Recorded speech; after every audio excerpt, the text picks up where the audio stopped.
कशा प्रकारे कार्य करतो याची अधिक माहिती देण्यासाठी आदरणीय अश्विनी मॅडम यांना मी आमंत्रित करतो. Topic human central nervous system.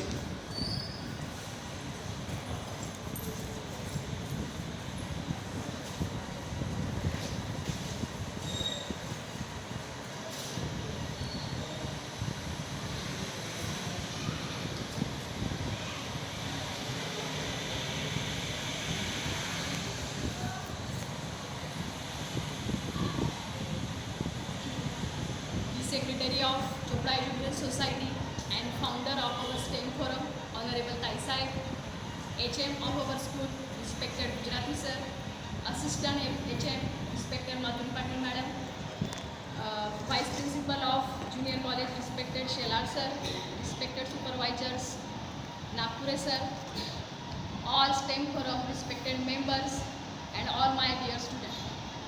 Good afternoon to all. आपल्याला माहीत आहेच की ज्याप्रमाणे अक्षरांच्या समूहापासून शब्द तयार होतात, शब्दांच्या समूहापासून वाक्य तयार होतात, अनेक वाक्य जोडली गेली तर एक पॅरेग्राफ फॉर्म होतो आणि अशा अनेक पॅरेग्राफ्सनी मिळून एक चॅप्टर तयार होतो आणि अशा अनेक चॅप्टर्स मिळाले एकमेकाला जॉईंट्स केले आपण तर त्यापासून बनतं एक पुस्तक. हीच ॲनॉलॉजी जर आपण आपल्या ह्युमन ब्रेनशी रिलेट केली तर आपल्याला असे दिसून येईल की ज्याप्रमाणे भाषेमध्ये अक्षर अल्फाबेट हे बेसिक फंडामेंटल युनिट्स आहेत, अगदी त्याचप्रमाणे cell is the fundamental basic structural and functional unit of our human body and all living things also. So group of cells forms tissue, group of tissue forms organ, so many organs form a system and so many system makes our body. So our body composed of or made by the different systems, for example respiratory system, circulatory system, digestive system, then excretory system, muscular system, skeletal system and nervous system. All these systems, out of all these systems, only nervous system can be classified into three types, that are central nervous system, autonomous nervous system and peripheral nervous system. All these systems have very compact and very vast structure. So today I am focused on the first type of nervous system, that is the central nervous system, and this is my today's presentation topic, that is the human nervous system. So let's start. Central nervous system is made up of, central nervous system is a body's processing center and which is made up of brain and spinal cord. Both central nervous system made up of brain and spinal cord. So let's firstly know detail about the brain. So I am going to explain the brain with respect to these points. So first is the history of brain. The word brain in English is derived from the old English word Bregen or Bregen, which means the skull or brain. In German language it's called Bragen and in Dutch language it's called Brain. It's called Brain. The brain, the masterpiece of nature's creation, is almost unknown to us. असं 1669 मध्ये Nicholas टेनो यांनी म्हटलं होतं आणि हे अगदी खरं आहे. मेंदूचा इतिहास जर बघितला तर तो एक लांब आणि आकर्षक प्रवास आहे. तो अगदी लांब आणि आकर्षक प्रवास आहे. मेंदूविषयी सुरुवातीच्या काळात अगदी चुकीच्या कल्पना होत्या. जसं की बघूया, प्राचीन इजिप्तमध्ये इसवी सन पूर्व 17व्या शतकामध्ये एडविन स्मिथ याने सर्वप्रथम मेंदूविषयी सूचित केले, ज्यात त्याने मेंदूला झालेल्या दुखापतीचे परिणाम नोंदवलेले होते. पुढे प्राचीन ग्रीसमध्ये प्लेटो आणि ॲरिस्टॉटल यासारख्या फिलॉसॉफर्स यांनी मेंदूला हृदयासाठी थंड करणारा अवयव असे म्हटले. पुढे दुसऱ्या शतकात गॅलेनने मेंदूच्या व्हेंट्रिकल्स यांना विचार आणि व्यक्तिमत्वाचे केंद्र आहे असे म्हटले. पुढे 17व्या शतकाच्या उत्तरार्धात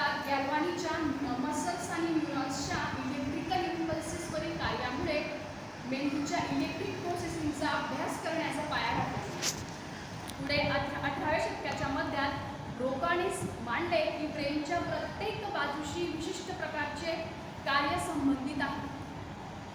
त्यानंतर 20वे शतक आणि त्यापुढील काळ म्हणजेच आता न्यूरोसायन्स हे एक सेपरेट फील्ड म्हणून उदयास आले, ज्यात अजूनही ब्रेन ॲक्च्युली वर्क कसा करतो याचं काम सुरू आहे. Next, let's see the development of brain. At the third week of human embryonic development, the embryonic ectoderm forms a thick strip called neural plate. This at fourth week, this plate widens into broad cephalic end, less broad middle part, and narrow caudal end. All these parts are known as the brain's beginnings of brain's vesicles, and this represents the beginning of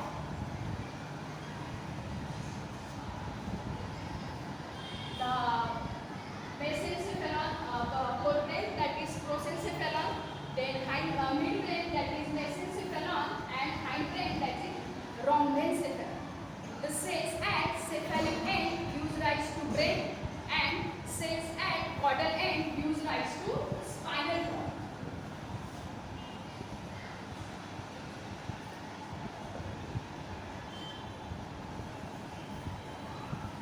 At the fifth week, forebrain separates into the anterior telencephalon and posterior mesencephalon. Posterior diencephalon. Telencephalon gives rise to cerebral cortex and basal ganglia, and diencephalon gives rise to thalamus and hypothalamus. Hindbrain splits into metencephalon and myelencephalon. Metencephalon gives rise to cerebellum and pons, and myelencephalon gives rise to medulla. At the 24th week, there is a beginning of formation of lobes of brain, and in this way, up to 36 week, the human brain development is slowly occurs. Now let's see the structure of brain. Brain is like a computer that controls our body's function, and nervous system is like a network that relays messages to the parts of body. Human brain is very complex and very compact. Human brain is composed of neurons, glial cells, neural stem cells, and blood vessels. Adult human brain is weighs about 1200 to 1400 grams, which is about 2% of total body weight. So structure of brain mainly consists the three parts, that are cerebrum, then brainstem, and cerebellum. So let's firstly know about cerebrum. Cerebrum is the largest part of brain.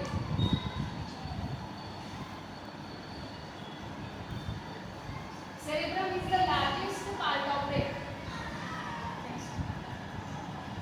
which is divided into symmetrically right, left, and right hemisphere.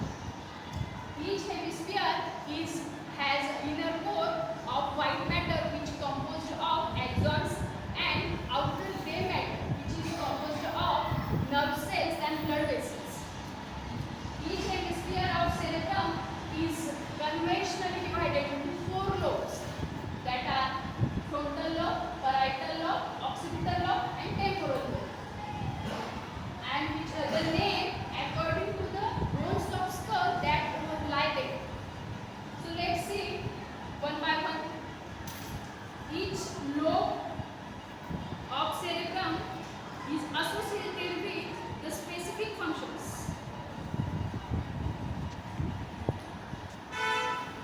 First is the temporal lobe. Temporal lobe is processes the auditory information, and which is also helps in memory, language. Then next is the parietal lobe, which processes the sensory information, also helps to filling the space, understand the numbers. Next is the occipital lobe. Occipital lobe responsible for processing the visual information from eyes. Then frontal lobe is involved in complex thinking, then making decisions, self-control, abstract thought.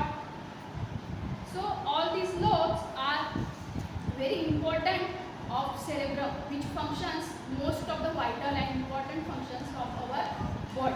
So these cerebrum spheres, different hemispheres of cerebrum are connected to each other by a band of nerve fibers called corpus callosum.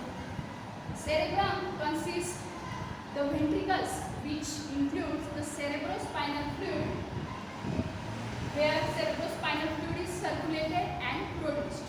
So next. So cerebrospinal fluid is a very colorless and clear fluid that circulates around the brain, in ventricular system, in subarachnoid space, and in spinal cord.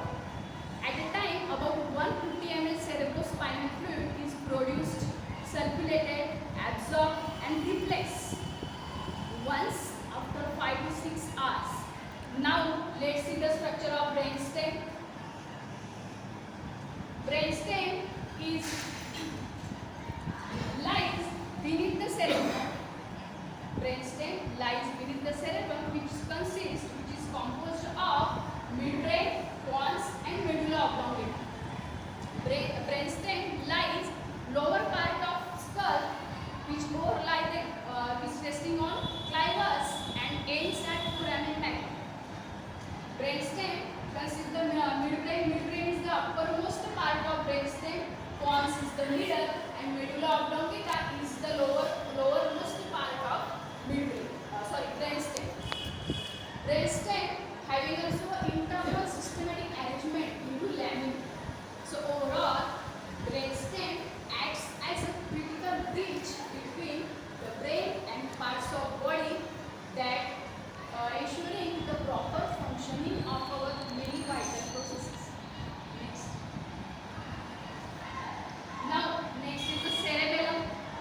Cerebellum. The cerebellum is behind the cerebrum there is a cerebellum, which is also known as little brain, because it looks like a small version of cerebrum. Cerebrum divided into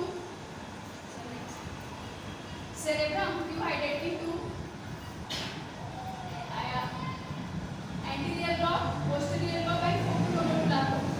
Anterior lobe and posterior lobe are connected to middle by vermis. The cerebellum connects to brainstem by the 3 pairs of brain nerve tract called cerebellar peduncles. So the superior pair connects to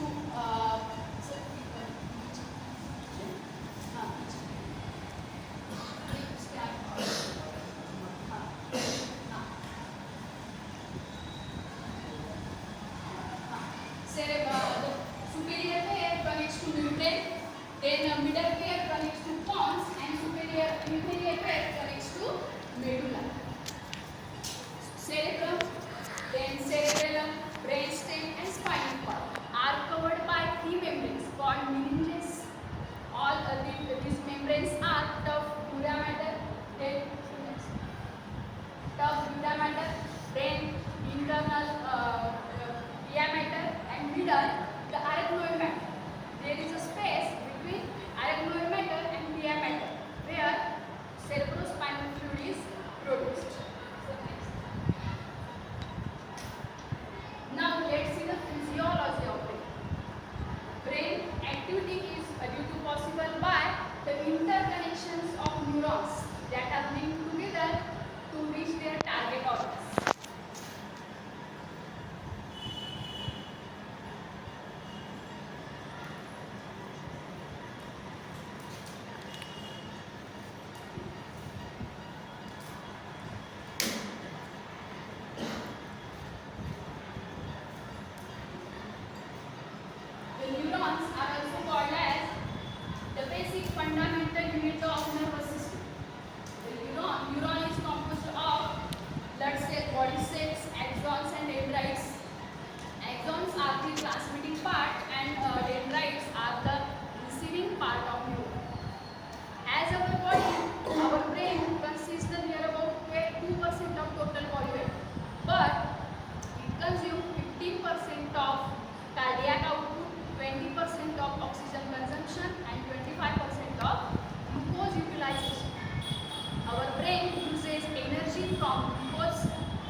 functions. First, say the motor control. Frontal lobe of cerebrum is responsible for motor control. It consists cerebral cortex, which involved in planning and coordinating the muscle movements. Also, cerebellum, then basal ganglia play also role in fine complex cardiac coordinating muscle movements. Next, second is a sensory function.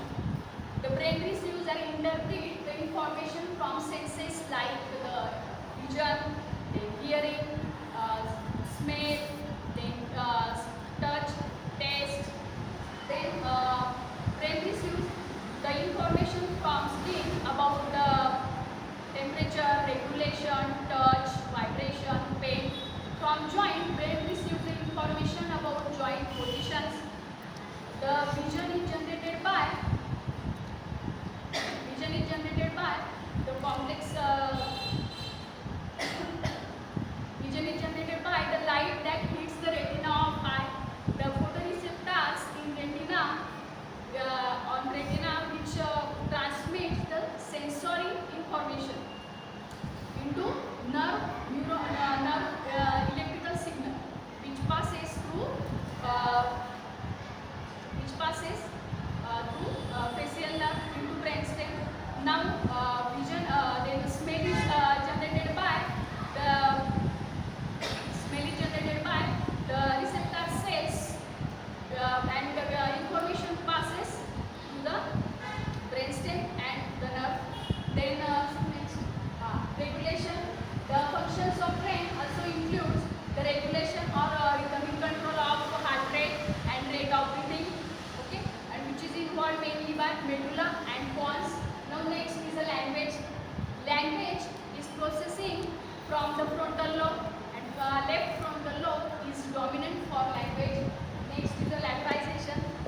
Cerebrum shows lateralization, which means the left and right hemisphere of cerebrum is looped symmetrically, but it functions asymmetrically. Means the left hemisphere controls the right side of body, and the right hemisphere controls the left side of body. Next is the emotions. The frontal lobe is responsible to manage emotions and control emotional responses. Frontal lobe is very vital and complex structure of brain which performs a critical role in the motor control, emotions, cognitive. Next is the cognition. Brain is responsible for cognition through various processes like to filter information, to manipulate information, then think for different aspects to determine to ensure different informations. So prefrontal cortex plays a main role to perform these all executive functions. So next is the research about brain.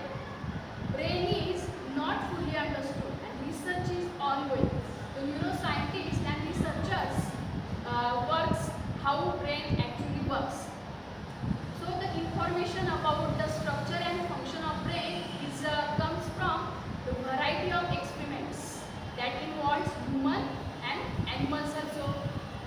The functioning magnetic resonance imaging, that is MRI techniques used to study the brain activity.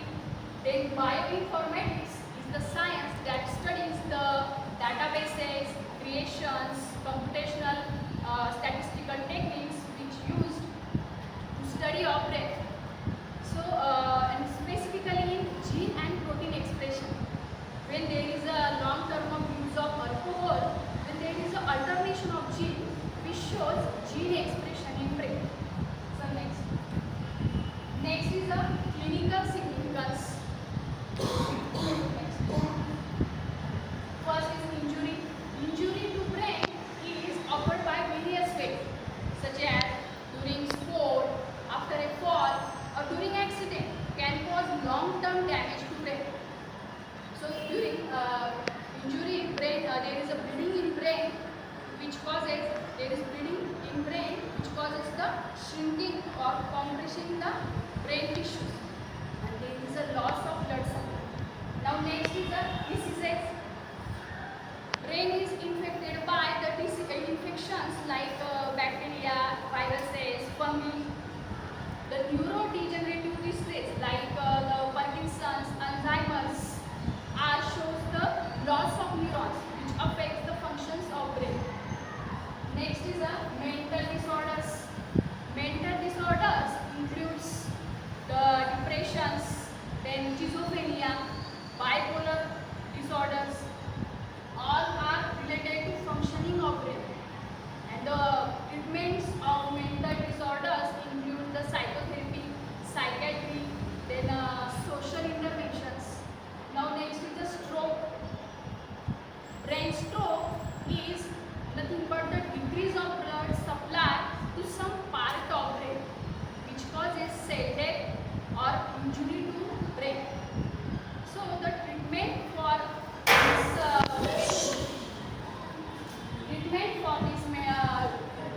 stroke is very time critical. Is very time critical, and the treatments include the dissolution of clot or surgical removal of clots. Next is epilepsy. Epilepsy, a person with epilepsy shows the symptoms like sleeplessness, intake of drugs and alcohol, and also stress. Next is a brain death. Brain death refers to total loss of brain function, in which this person can suffer from coma or loss of reflexes. So the clinical observations, then diagnostics, use of different techniques we use to improve or to pronounce the brain death. Now let's see the society and culture related to brain. The neuroanthropology is the study of relationship between the culture and brain. It explores how brain gives rise to culture and how culture influences the development of brain. So next, mind. The relation between mind and brain is very complicated, which is the challenge to both philosophers and neuroscientists because of the difficulty in explaining how mental activities such as thoughts, emotions can be implemented by the physical structure neurons. Then brain size. The size of brain and human intelligence is not strongly related. Let's see some examples. For example, the huge animals like dolphin, whale, elephant having large brain, but when brain to body mass ratio taken into account, then human brain is twice as large as that of dolphin and 3 times as large as that of chimpanzee. But also higher ratio not shows intelligence because Krishu, which is a mouse-like animal, small animal, it shows highest quotient amongst all mammals. So this is all about the this is all about the brain. From this we can conclude that brain is the most complicated part organ that nature have ever created. Hear about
any part of spinal cord, then it causes long-term and permanent damage to spinal cord, which affects the functions of spinal cord. So all these spinal nerves processes the primary processing of information, which carries the sensory information from all parts of body to brain. So spinal cord injury causes the symptoms like the arm weaknesses, paralysis. Okay. So let's see the functions of spinal cord. First is a connecting link. Spinal cord is a connecting link between brain and peripheral nervous system. Next is the structural support. Spinal cord gives the structural support and builds body posture. Then spinal cord facilitates flexible movements. Spinal cord, the myelin present in white matter of spinal cord acts as a electrical insulation. Spinal cord communicates messages from all parts of body to brain. Then spinal cord coordinate reflexes. Spinal cord receives the sensory information from receptor cells and sent to the brain for processing. So this is all about the spinal cord. So this is the last topic, that is how we care about our central nervous system. First is following the good nutritious diet, balanced diet. Then stay physically fit by exercise, yoga. Then quit smoking, avoid tobacco consumptions, tobacco products. Then avoid alcoholism. Okay, avoid drugs. Sleep in proper position to give natural curve to our neck and lower part of our body. Okay, so this is all about our central nervous system. बघा काय गंमत आहे, जिला मराठीमध्ये मज्जासंस्था असं म्हणतात, तिला इंग्लिशमध्ये नर्वस सिस्टीम असं म्हणतात. शेवटी हा विरोधाभास आहे. आपण म्हणतो ना, जशी दृष्टी तशी सृष्टी. सो माझा ऐकून मला असं नाही वाटत की तुम्ही नर्वस झाला असाल. ठीक आहे, so this is all about the nervous system. आणि सर्वांना मला एक शुभेच्छा द्यायच्या आहेत की आज आपण आपल्या स्टेम फोरमला 4 वर्ष पूर्ण केलेले. 23 ऑगस्ट 2021 साली आपण पहिला स्टेम फोरमचं प्रेझेंटेशन दिलेलं होतं 2 आपल्या मेंबर्स यांनी, रिस्पेक्टेड राजपूत सर आणि रिस्पेक्टेड खान सर यांनी. तर आज त्या गोष्टीला आम्हाला 4 वर्ष पूर्ण झालेले. So we can celebrate the 4th birthday of stem forum, and this is because of our